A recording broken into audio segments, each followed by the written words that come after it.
John Ladd owns 14,000 wild acres in southern Arizona, squared up against the Mexican border. It's land that's become extremely valuable for something besides ranching. Come on, there.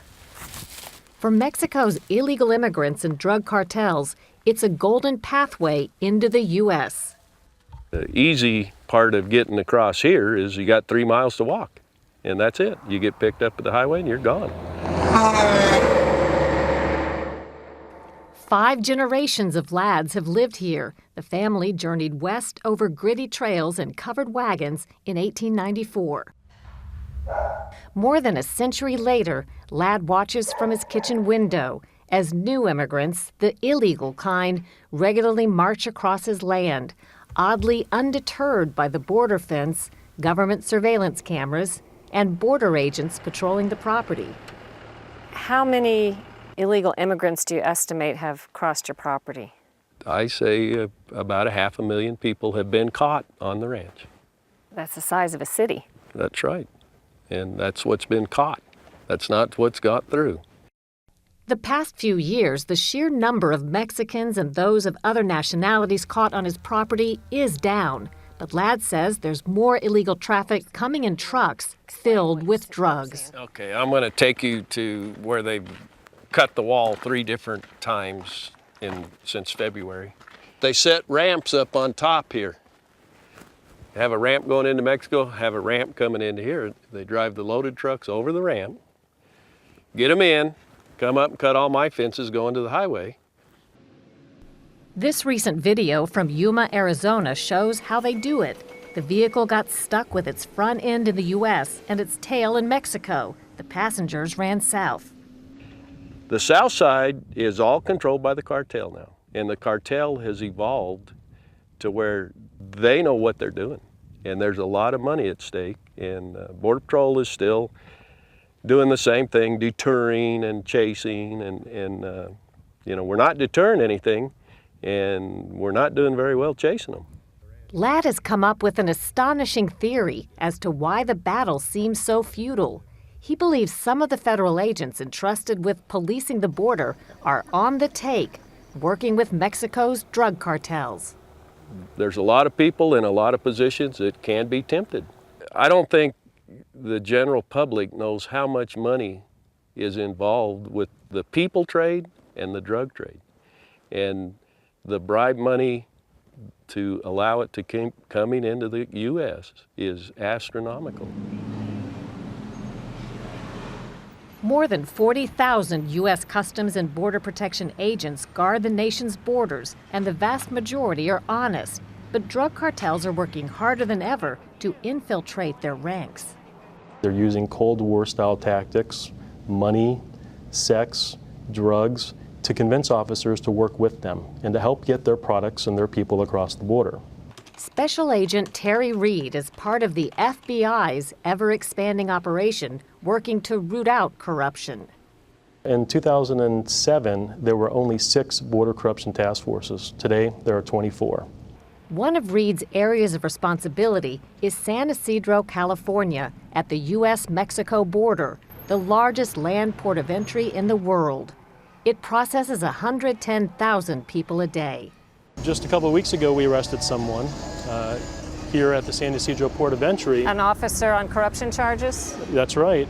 There have been more than just a few bad apples. A new report from the Department of Homeland Security's Inspector General lists 358 convictions of Customs and Border Protection employees and their associates since 2004. Complaints of misconduct are up by 77%. This is our Border Corruption Task Force Wall of Shame. The case of Officer Michael Gilliland is notorious. He was a very senior agent.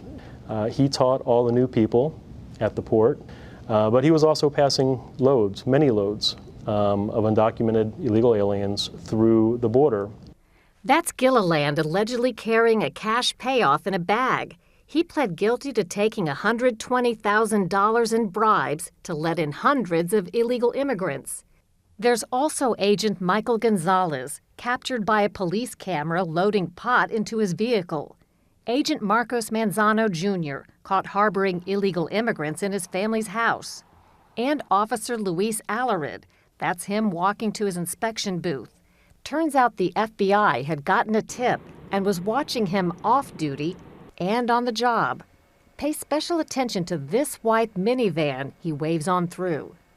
Inside the van are 18 undocumented people, all of them paying upwards of $5,000 to $8,000 per person to a smuggling organization for passage into the United States. What's the officer's cut, something like that? Well, we know from interviews with Luis Alarid that he was making $2,000 per person. So for that load of 18 illegal immigrants, $36,000 into his That's pocket. right. That's a substantial sum of money for somebody who had only been on the job a few weeks and was probably making somewhere around $60,000 a year. A search of Alarid's home uncovered $175,000 in cash. Customs and Border Protection officials say they are taking steps to expose and prevent corruption.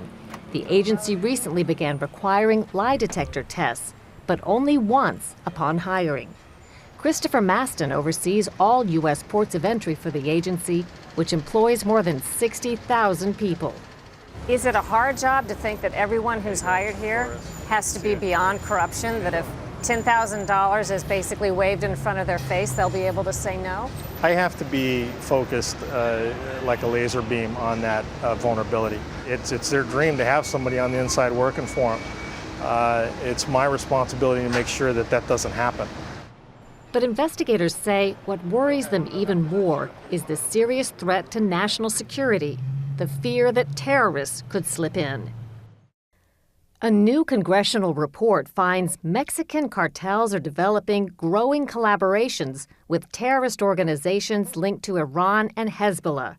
From 2006 to 2011, along the southwest border, the Border Patrol apprehended 1,918 illegal immigrants from 35 countries designated as states that could harm the U.S. with terrorism. Which makes this taped confession all the more chilling. The corrupt officer Alarid admits helping smuggle in 100 people. And nobody that I know of that's been Laden or something. Well, I'm glad to hear that. The problem is that because no inspection's taking place, they really have no way of knowing what's in the vehicles. They don't know who they're letting into the country. And that unknown is what scares us all. 16 or 17 different types of nationalities have been caught on the ranch that I know about. So why do you want to think something isn't going to happen bad? On John Ladd's ranch, the steady stream continues, and he worries not only about the cost to his bottom line, but more importantly, to his way of life. You lock your doors at night and you got guns laying around, you got guns in the truck. You worry about your mother, your dad, your wife. You want to live like that? I'm a rancher. I don't want to live like that. But it's every day and costs a lot of money, wear and tear, stress. I'm getting to the point I don't have any confidence in our government, our system, or anybody trying to enforce the border.